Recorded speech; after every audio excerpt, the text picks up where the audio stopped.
एक ही रात में बदल गई पत्नी की दुनिया। किया पत्नी ने बड़ा फैसला। कविता ने जैसे ही अपने पति समीर की फोन पर बातें सुनी, उसका दिल टूटकर बिखर गया। समीर अपनी पुरानी गर्लफ्रेंड रिया से बात कर रहा था।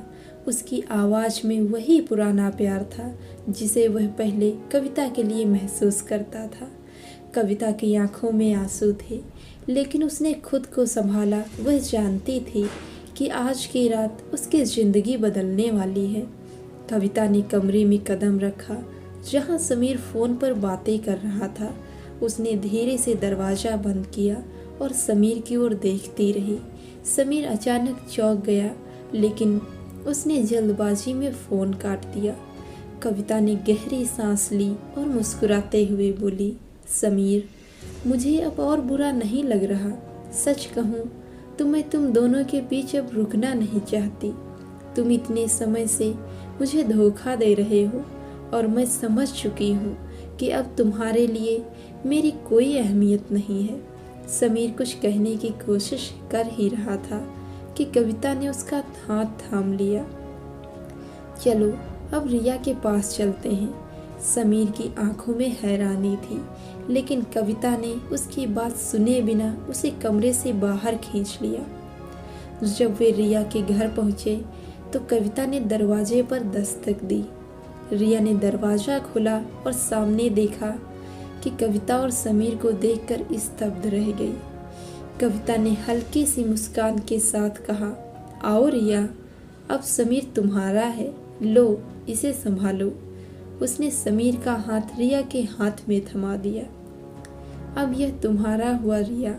यह इंसान तुम्हें खूब प्यार करता है, यह मैं जान चुकी हूँ, लेकिन इसके साथ कुछ जिम्मेदारियाँ भी आती हैं जो मुझे आज तुम्हें बतानी है। समीर और रिया दोनों आवाक खड़े थे और कविता ने अपनी बात जारी रखी। समीर को गैस, ब्लड प्रेशर, कोलेस्ट्रॉल और डायबिटीज़ जैसी कई बीमारियां हैं। इसे रोज़ समय पर दवाई देनी होगी। रिया घबराई सी बोली, ये तो तुम मजाक कर रही हो ना? नहीं रिया, कविता ने शांत स्वर में कहा, यह मजाक नहीं है। समीर को जब खाने में नमक थोड़ा सा भी ज़्यादा हो जाता है तो यह खाना फेंक देता है। तुम्हें उसके खाने का खास ध्यान रखना होगा। समीर ने गुस्से में कहा, कविता, ये तुम क्या बकवास कर रही हो? कविता ने उसकी बात को नज़रअंदाज किया और रिया से आगे कहा, समीर हर रात पीठ दिखाकर सोता है और पूरी रात खर्राटे भरता है। तुम एडजस्ट कर लोगी, मुझे पता है। रात भर गैस छोड़ता है, सो इस पर भी ध्यान देना। अब वैसे तुम दोनों एक हो तो प्यार में ये सब छोटा सा लगता होगा, है ना? रिया अब तक स्तब्ध थी, लेकिन कविता ने उसकी ओर एक शांत मुस्कान से देखा और कहा, तुम्हारी चैट मैंने पढ़ी थी। तुमने लिखा था आई लव यू। मुझे पता है कि जब प्यार होता है तो कोई भी बात बुरी नहीं लगती। कविता ने आगे कहा, समीर को हर सुबह नाक के बाल काटने का बड़ा शौक है। उसका ट्रिमर समय पर चार्ज करती रहना, नहीं तो दिन खराब हो जा। समीर अब तक अपने गुस्से को काबू करने की कोशिश कर रहा था, लेकिन कविता ने एक पल भी उसकी तरफ ध्यान नहीं दिया। रात में इसे सोने के लिए तलवों की मालिश करनी पड़ती है, वरना इसे नींद नहीं आती। यह काम भी अब तुम्हारे जिम्मे है। रिया के चेहरे पर हल्की सी घबराहट थी। समीर ने कुछ कहने के लिए मुंह खोला, लेकिन कविता ने उसकी तरफ इशारा करके कहा, तुम्हें यह भी पता होना चाहिए कि गालियां देने में यह मास्टर है। शुरू में 2 महीने शायद तुम्हें बख्श दे, लेकिन जब यह बकेगा तो तुम्हें चुपचाप सुनना होगा, वरना इसकी गुस्से में मारने की आदत भी है।